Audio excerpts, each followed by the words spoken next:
Okay. Oh, yeah. Luigi. Mangione. Prosecutors have a jury problem. They got a problem. Amazing. Amazing. Amazing. Amazing. What's the problem, Kit? Well, this story was dropped. I'm going to read something here from Hotspot. Then I got an article here too for all of you to see. But there's a problem, a serious problem. Shout out to Hotspot. Jury selection in Luigi Mangione's upcoming murder trial may be a challenge due to the high level of public sympathy surrounding the alleged killer.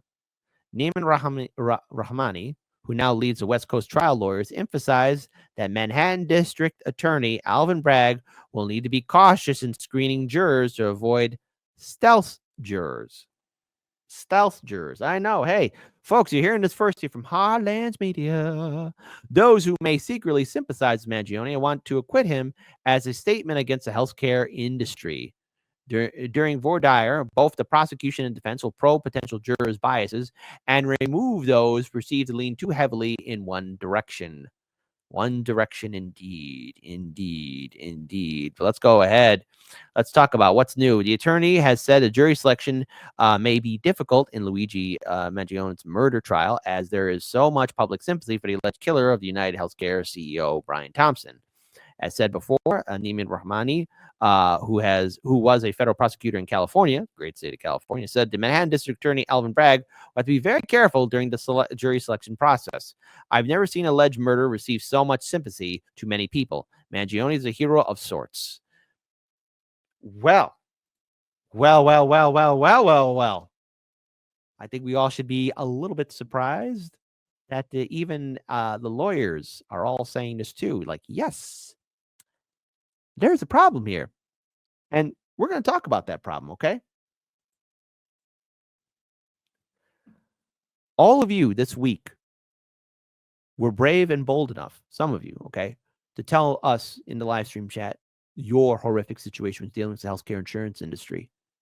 And the thing is, none of you, and I don't care how you vote, I don't care what generation you're part of, what state you live in, the color of your skin, who you worship, none of you should go through that period. And the thing is,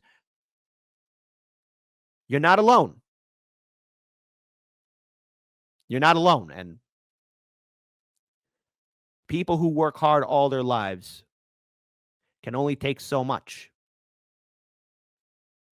Does it come as a surprise why people's response to what happened earlier this month has shocked the entire political system? But this is truly nothing new. We have seen this happen in the past in one form or another, where people, especially when there's a huge income gap between those who have everything and those who have nothing, how people respond to this. And I've said before, like, look, we are numbers on a piece of paper, but the thing is, we are not numbers. We're people. Thoughts and feelings, loved ones that we care about. What's happening right now? You know what's happening right now as we're doing this show, as we're all commenting with each other? You know what's happening? I'll tell you what's happening. Somebody right now is being denied health care.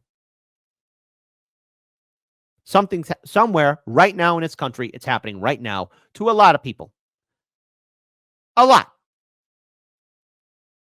And then I could feel this sense of dread in my stomach. How do I tell my loved one or loved ones that they are not getting care or I'm not getting care? Huh.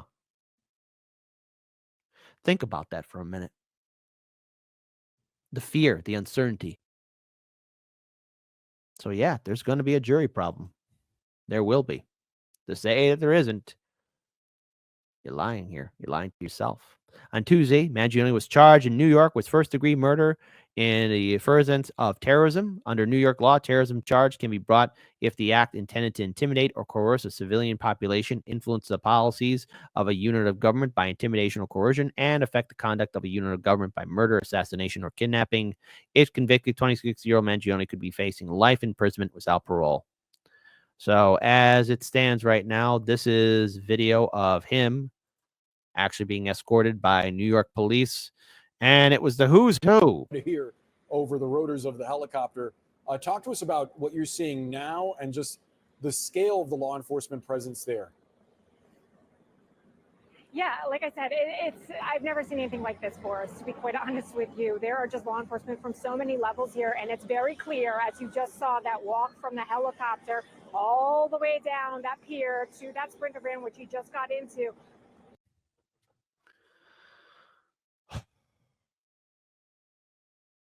Torwin, let me tell your story. My grandfather was a union guy and had great insurance, even as a kid. I remember my grandma fighting with these people on the phone. I watched it my whole life. I am so very sorry. Ha! Hit a little close home there, right there.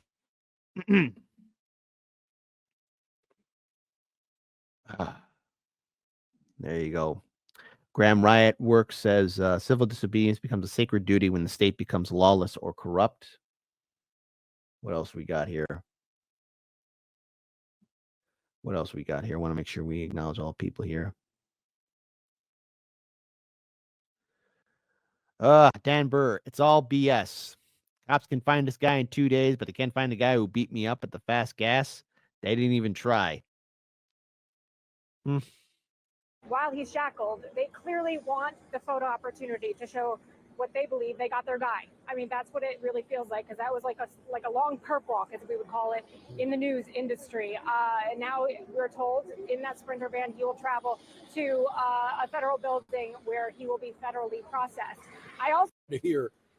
Also, this video has been gaining a lot of traction too on social media. I have to mute it because they're playing copyright music, but you know, the memes and the screenshots will be eternal. And this is Mangione again being escorted. All right. If you could read titles there, there you go. But you have this happening. This is going to be the most high-profile case in U.S. history for 2025.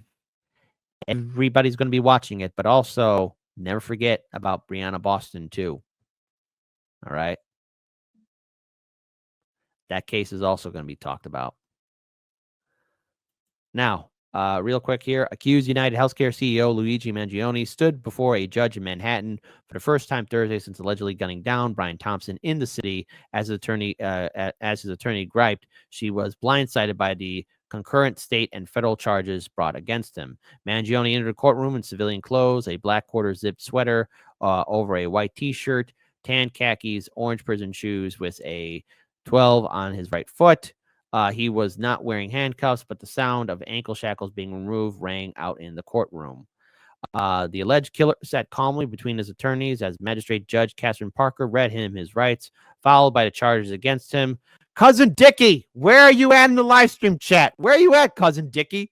Which include murder through the use of a firearm, 2 counts of stalking, and 1 count of possession of a firearm. She asked if she understood what he was being accused of, which Mangione replied, yes. There you go.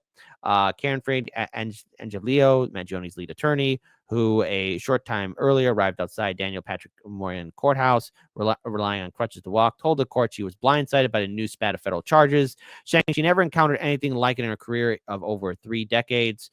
She said she had initially been prepared to go to Manhattan Supreme Court for a hearing at 2 p.m. before Judge Gregory Caro. Continuing on, I don't think they knew this was going to happen, and Angelillo said, seemingly insinuating that the Manhattan DA's office didn't know that the feds were going to have the accused gunman appear today. She went on to say that Mangione is being charged with 2 separate crimes and doesn't understand how the charges can be so different. These seem like 2 different cases. The theory of the murder charge of the Manhattan DA case is terrorism, intimidating a group of people. This is stalking an individual, she said. She then asked the judge for some clarity. If there's 1 case, 2 cases, 2 investigations, is there a joint investigation? Frankly, I've never seen anything like that. And what's happening here? This is highly unusual situation that we find ourselves in, she said, questioning the logistics regarding the parallel state and federal cases. So he's being hit with a lot of things, folks. And Cousin Dickie seems to be very busy right now. Patrick D, where is our Cousin Dickie? Yeah, where is he? Cousin Dickie. Dickie, where are you? We need Dickie. Dickie in the house. In addition to 11 state charges out of New York, the federal rap in connection to the December 4th slaying could make the Ivy Leaguer eligible for the death penalty. Sources tell the Post that the feds pursued their own case, in part because New York abolished the death penalty in 2004. El Rock and Rolla tipped $5 Canadian. So many cops, you'd think he was Superman or maybe a super villain like the Joker. Some kind of villain. Hannibal Lecter. Anything of that nature. Who was it? Who was it indeed? Yes, but that was the yes. Great Britannia says, we need you, Dick. Where is cousin Dickie? Also continuing out, Kim noted that Mangione's New York trial would likely play out before the federal case. So we will see what happens. And this is many ways to break it down, but there are people who just want to see this take place. And of course, even New York Mayor Eric Adams wanted to weigh in on this. News of the day, and that is Luigi Mangione arriving back here in New York. First and foremost, why did you feel the need to go to the heliport and actually greet him once he got off that helicopter? So I was at a conference a few days ago with the top CEOs, IBM, Deloitte. It was a room full of CEOs and governmental officials, and the shooting, the intentional shooting, and the response after really traumatized the entire industry. Not only the CEOs, but the employees. People forget that. And I wanted to send a strong message with the police commissioner that we're leading from the front. I'm not going to just allow him to come into our city. I want to look him in the eye and stated that you carried out this terrorist act in my city, the city that the people of New York love, and I wanted to be there to show the symbolism of that. And shortly after that, you would get news of the day. So yes, everybody who's anybody's going to want to jump on this story, make it about themselves, of course. But this will be the #1 story trial that will be front and center throughout next year. This is only the beginning, and there's a whole legal process. And for that, yes, we here at Heartlands Media are going to be covering it because this is a bigger story. It has to deal with healthcare. It has to deal with Medicare for all. It has to deal with the fact that we as citizens are denied healthcare. It has to deal with the fact that many citizens are angry and that there's going to probably be a jury problem. There's going to be people who will feel very sympathetic towards Luigi. And there are going to be people who feel very sympathetic to the CEO. So finding a balanced jury is going to be the key word of the day. Finding people that won't be emotionally tied to this in one form or another will be a true impossible task, which could cause delays potentially in the trial. I mean, there's a lot more to take away from this, but that's what can and will happen in this situation. So as somebody who follows social media, follows front and center news, because there's a lot of stuff to take into account, we have to look at this story as a whole, because the conversation about Medicare for all, conversation about the fact that people are dying, that we lack healthcare in the richest country in the world, says a lot. And I want to pull up a video here. Just to remind you guys, just to remind all of you, about 4 years ago, Jimmy Dore and so many others were talking about forced to vote and why we needed it, why we needed to make it happen, why everyone needed to tell their story, what their story was about. And this is about all of us together as a people. All of us together were denied healthcare, richest country in the world, and we don't have it. So let me pull this video up here. Hopefully it'll be loading up just in time. And so let me go ahead and pause here and pull this up here for all of you to see.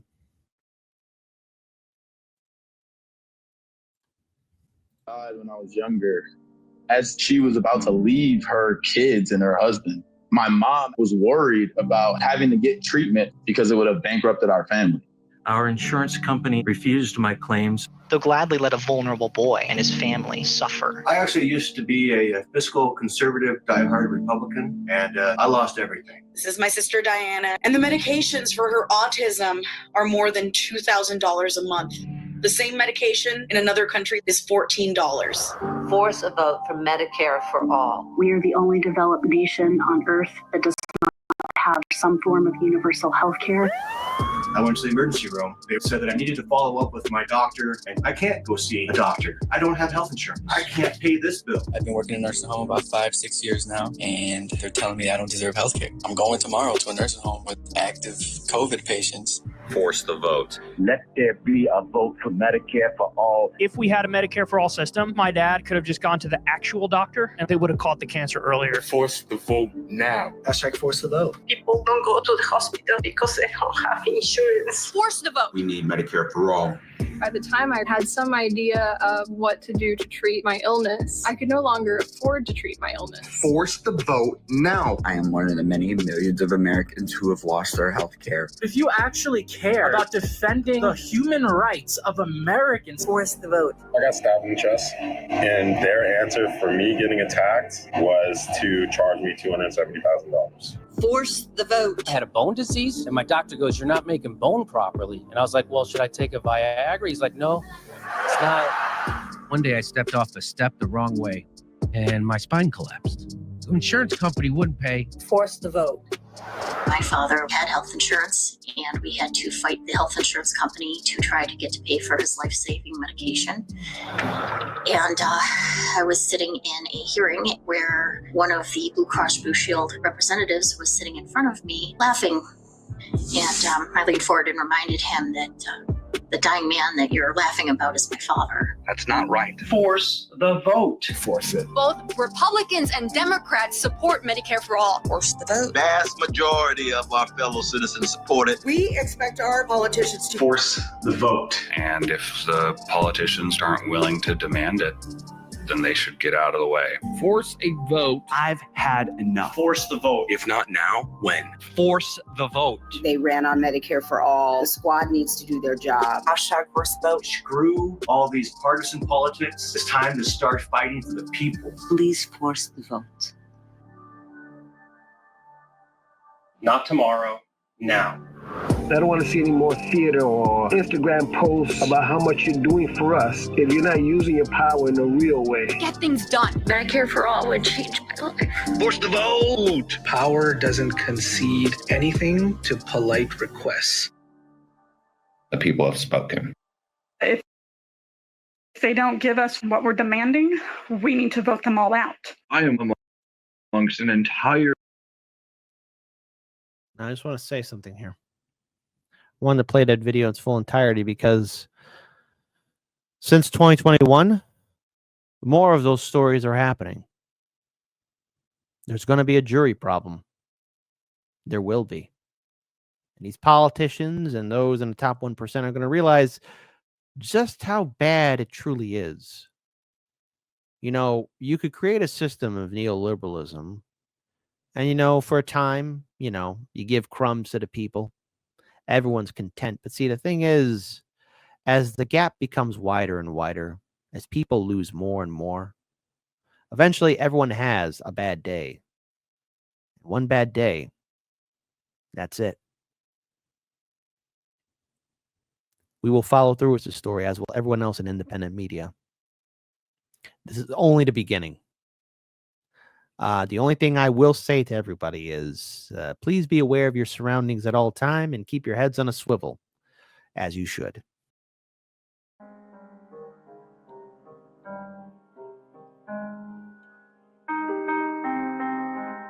It is the best $3 billion investment we make. Whether or not in Israel, the United States of America would have to invent an Israel to protect her interest in the region. The United States would have to go out and invent an Israel.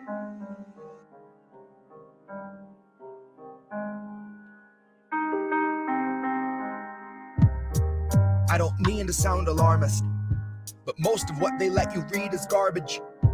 Most of it's designed to warp our minds until subconsciously you find you'll take the time to lick their boots free of grime and wipe their minds free of tarnish. Oil is the centerpiece, a body count of millions is the garnish. So how's it feel to know we funded every carcass? That every year our taxes pay for carpet bombing Gaza under shroud of darkness?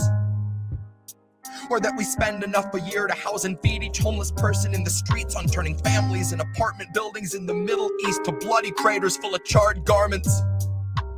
And our media is silent at best. At worst, they can find it in themselves to call war crimes clashes and label children burned to ashes terrorists who played a stupid game and reaped the harvest. And every time we try to paint the truth, the news sends their slugs to suck off all the varnish and distort it into something harmless. See, the media will hang you by your feet and keep you half asleep. So yes, I'm here to set you free, but freedom won't be sweet because you'll fall 1,000 feet when I come cut you out your harness. They say those who dream the deepest fall the farthest. They also say that home is where the heart is. But if home for you is Gaza, Netanyahu's got you painted as a target. Perhaps it's not the impact, but it's what you see when falling that will hit the hardest. Maybe it's the sound of all those children crying out in those apartments that will hit the hardest. Maybe all those little bodies scattered in the dirt will hit the hardest. Maybe seeing human lives assigned such little worth will hit the hardest. Maybe it's the knowledge that you're paying for the darkest of atrocities committed on this earth that will hit the hardest. Maybe it's the knowledge that we give 10 million a day to oppressors who possess the kind of Medicare you'll die in debt before you see that's gonna hit the hardest. Maybe then you'll see you've always had more in common with the commoners whose slaughter we fund every day in Gaza than our senators and bosses. Maybe then you'll see our country never had a conscience. Maybe then the retroactive guilt will make you nauseous. Maybe what hits harder than the impact is the act of being conscious, of knowing your complicity and helplessness to try and stop the bloody deeds of Congress. And that no matter who's in office, America preserves its foreign interests by whatever means its greed demands, however monstrous. You see, we'll always need a place to drain our contras.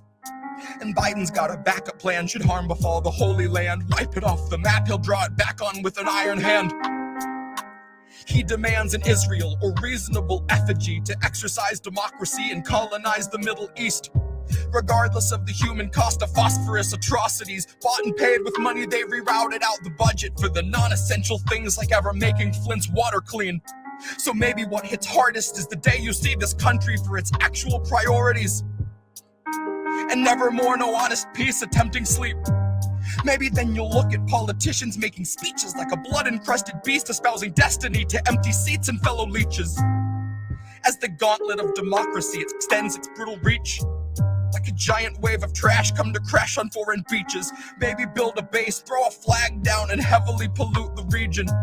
Rape your ecosystems, gut your fauna and congratulate you on your new allegiance. Oops, we mean alliance. This is something mutual unless you're non-compliant. We stole something crucial on which you can be reliant. So maybe what hits hardest is the centrist saying both sides need to stop the violence. And those would be the very same centrists saying we should all accept police brutality, who hem and haw and clutch their fucking pearls and spend their time condemning riots. But very soon will come the day the centrists all get censored like the rest of us, and pious as they'll try to be, they won't stay quiet. But they'll just end up shouting in the void that they were also quick to render us subscribers.